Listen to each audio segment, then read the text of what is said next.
Hello friends, बर्तमान discussion करिबा +3 second semester political science honours core 3 रो unit 1।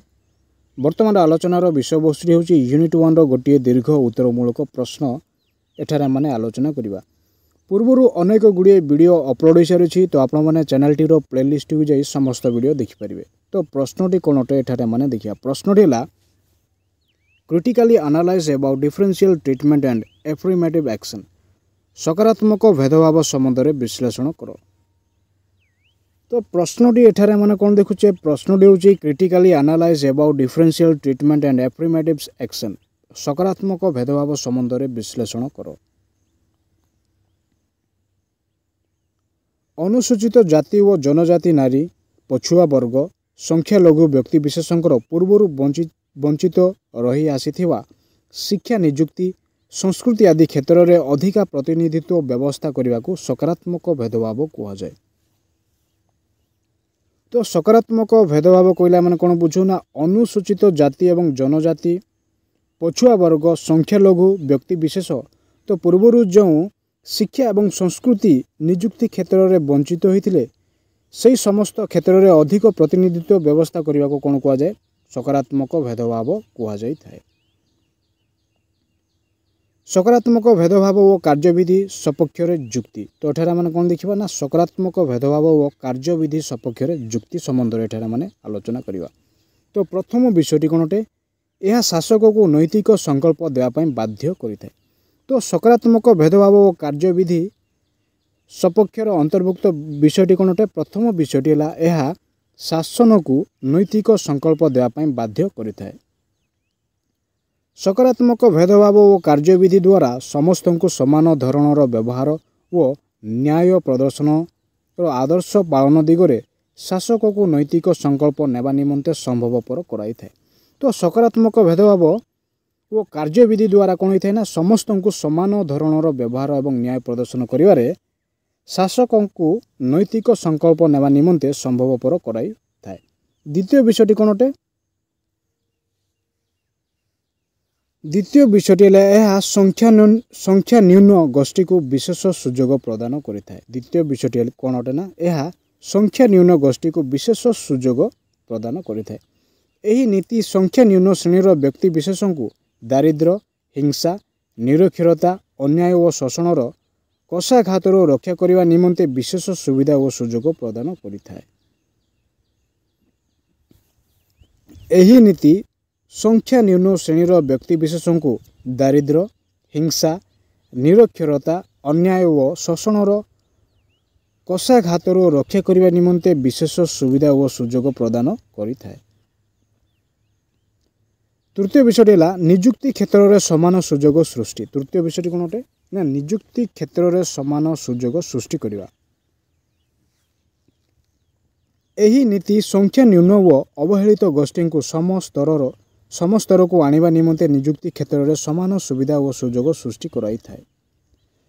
तो एही नीति संख्या न्यून व अवहेलित गोष्ठी को समस्तर को आनिबा निमंते नियुक्ति क्षेत्र में कौन करता है ना, समान सुविधा और सुजोग सृष्टि कराई थाए। चतुर्थ विषयटी कौन अटे, यह विविधता जुक्ति कर्म परिवेश सृष्टि कराए। तो यह कौन कराई थाए, चतुर्थ विषयटी आम कौन देखुचे, यह विविधता जुक्ति कर्म परिवेश सृष्टि कराई थाए। एही नीति अधिक विविधता जुक्त कर्म परिवेश सृष्टि कराउथबा जोगु बहु संस्कृतीय संप्रदाय सृष्टि कराई पारिथाए।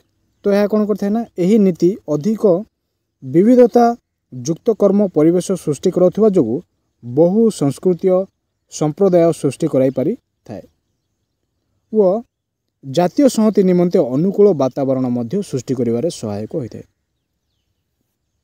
पंचम विषयटी कौन अटे, संख्यालघु स्वार्थ रक्षार उत्तम माध्यम। पंचम विषयटी एठारे मन कौन देखुचे, संख्यालघु स्वार्थ रक्षार उत्तम माध्यम।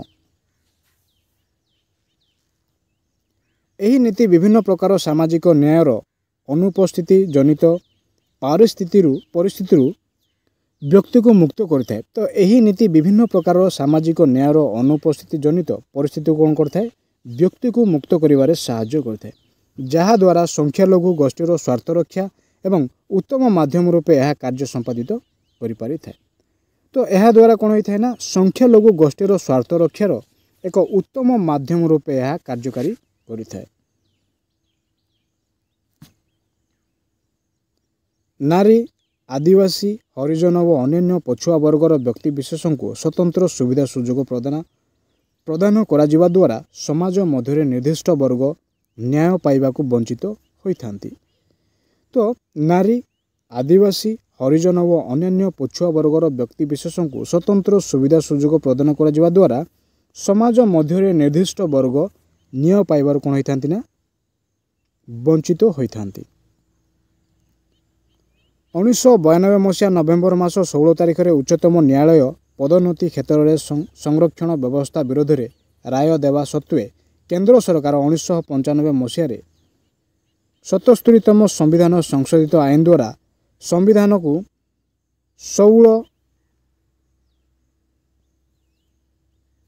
16 धारा अनुसार उपधारा जोड़ी यही व्यवस्था को कौन करथिले ना संवैधानिक स्वीकृति प्रदान करथिले। तो 1992 मसीहा नवेम्बर मास 16 तारिख में उच्चतम न्यायालय पदोन्नति क्षेत्र में संरक्षण व्यवस्था विरोध में राय देवा सत्वे केंद्र सरकार कौन कले ना 1995 मसीह 77तम संविधान संशोधित आईन द्वारा संविधान 16(4) उपधारा जोड़ी यही व्यवस्था को कौन करथिले ना संवैधानिक स्वीकृति प्रदान करथिले।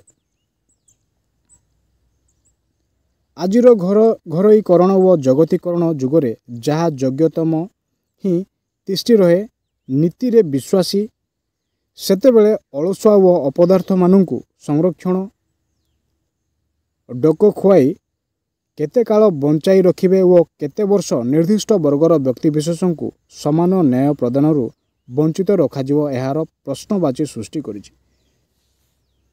तो एठार हम कौन देखुचे ना संवैधानिक स्वीकृति प्रदान माध्यम रे कौन घटिथिला आजिर घरोईकरण और जगतीकरण जुगरे जहाँ योग्यतम ही तिष्ठि रहे नीति रे विश्वासी सेतेबेले अलसुआ व अपदार्थ मानू संरक्षणर डोक खुआई केते काल बंचाई रखी हेबो और केते वर्ष निर्दिष्ट वर्गर व्यक्तिविशेष को समान न्याय प्रदान वंचित रखाजिवो यह कौन करथिला ना प्रश्नवाची सृष्टि करथिला।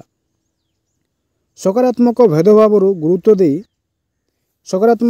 को गुरुत्व दे राजनैतिक नेता माने निजर दलीय स्थिति को सुदृढ़ करने निमंते केवल प्रयास करियछन्ति। तो एठार हम कौन देखुचे सकारात्मक भेदभाव को गुरुत्व प्रदान करी राजनैतिक नेता माने कौन करथिले ना निजर दलीय स्थिति को सुदृढ़ करने निमंते केवल प्रयास जारी रखिथिले।